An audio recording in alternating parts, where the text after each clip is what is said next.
अंतर्राष्ट्रीय राजनीति में आज एक बड़ा बयान सुर्खियों में है। अमेरिका के पूर्व राष्ट्रपति डोनाल्ड ट्रंप ने कहा, भारत पर लगाए गए 50% टैरिफ ने रूस की अर्थव्यवस्था को गहरा झटका दिया। That was a big blow. Trump का दावा है कि इस फैसले से रूस के तेल व्यवस्था और कमाई के रास्ते पर सीधा प्रहार हुआ, जिससे उसका आर्थिक दबदबा हिल गया।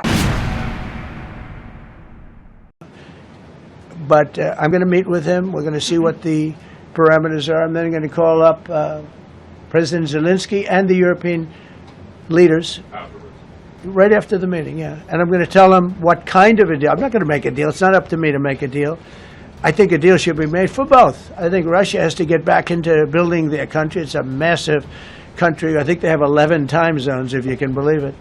It's a massive, it's by far, from the standpoint of land, it's by far the largest.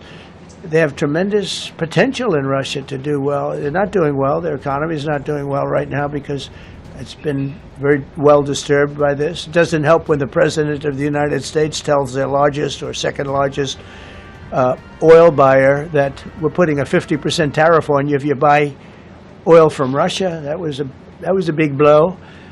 And then they say, gee, he wasn't so tough. Nobody else would have done that. And I haven't stopped there. I mean, look, I was all set to do things far bigger than that, but I got a call that they'd like to meet, and I'm going to see what they want to meet about. I'd like to see a ceasefire.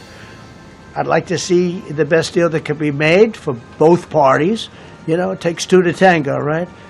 So ultimately, I'll have a meeting next week. I had a great relationship with him, considering the fact that I was not nice to him because of the pipeline. I ended the pipeline. I also gave the javelins. Do you ever hear of a javelin? Javelin is called a tank buster. They say that Obama gave them sheets and I gave them javelins. If it weren't for me, all those tanks that were destroyed at the first days of the war because the tanks got stuck in the mud, some commander made a better they would have been in Kiev in 4 hours going down the highway. But a Russian general made a brilliant decision to go through the farmland instead. And they just had torrential rains, and the rains were so bad, and it was mud, and those tanks got stuck in the mud. I don't know who that general is, but knowing Vladimir, he's probably not around any longer because all those tanks were stuck in the mud, and they went along with the javelins. I gave them the javelins. You know that, right? I gave them javelins. They gave them sheets. But I'm going to meet with President Putin, and we're going to see what he has in mind. And if it's a fair deal, I'll reveal it to the European Union leaders and to the NATO leaders, and also to President Zelensky. I think out of respect, I'll call him first, and then I'll call them after. And I may say, lots of luck, keep fighting, or I may say we can make a deal. I will tell you this. I've seen a poll coming out of Ukraine. 88% of the people would like to see a deal made. And if you go back 3 years, everybody was gung-ho for war. Everybody's gung-ho for war until you have it. It's an amazing thing. I had it with a couple of countries where I couldn't get a deal done with one particular country.